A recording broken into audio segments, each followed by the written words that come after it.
Strings and Things are a contemporary Irish folk band based in Thurles, Tipperary. This past summer, they were invited to play in Disney's famous Raglan Road, located in Orlando, Florida.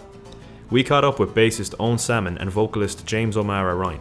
It started off with us going to a session that we had in County Cavan. In February, we had gotten in touch with a woman called Pauline McDermott, who's now our booking agent. And she was saying to us, if we do pretty well, then we have a very good chance of getting to Florida. We thought, as she said it, that, it'll just come to nothing because so many people have said the same thing over the years. Because we have been offered stuff like Azerbaijan and we were offered Germany, so this was a bit of a hit or miss. She put us on to a guy called David Hayes. He's the musical director in Raglan Road. He actually put on Facebook himself that he was looking for a band, which was funny enough because he is a scout. This man has worked Riverdance and everything, and it was really funny that he had to post something on Facebook.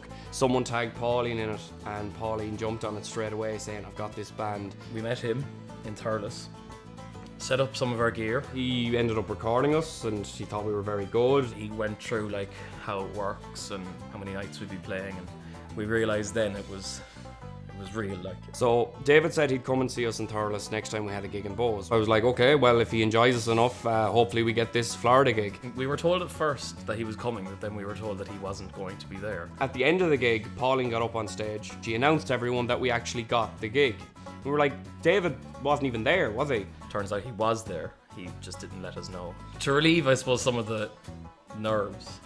And he said we had the job, which was great. From March to about May, we just preparations. There was a few meetups with him. He was saying, well, look, let's put a set list together of songs, rehearse them, go over them. And then it was only a matter of getting ourselves together in the last maybe few days. Played the last gig then in Bowes, where he came to see us play a full gig.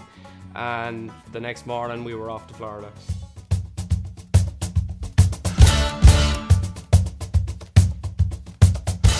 To describe the kind of style we play as a band, it's something that we've talked about every time we're in the van. I like to just try and say it's whatever, because we just kind of go out and we play whatever. We've kind of narrowed it down to contemporary folk, trad, Irish traditional music. We've always just had a mix of things from different bands, from different styles. 1 minute we're doing an Irish tune or a reel or a jig, and then the next minute we're doing a cover of Painted Black by the Rolling Stones. It's a bit of a rehearsed mess.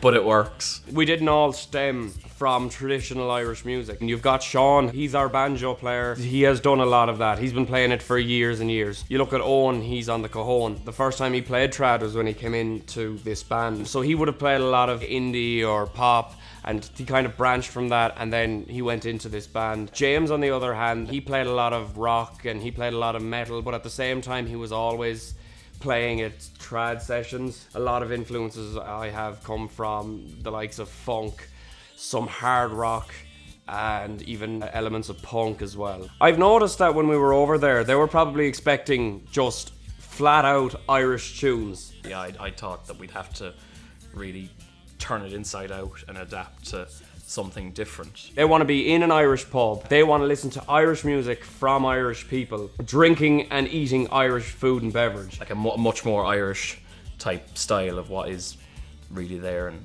what's really out there and what's really good. But we just did it. We were just told when we got there, after we started doing sound checks and rehearsing and stuff like that, that just do our thing. I'm pretty sure they were taken aback by it because, this is not something that they were expecting from an contemporary folk band. They were not really expecting that. So I guess when we delivered that, they were kind of like, right, well, this is Irish and more. So we just did our thing.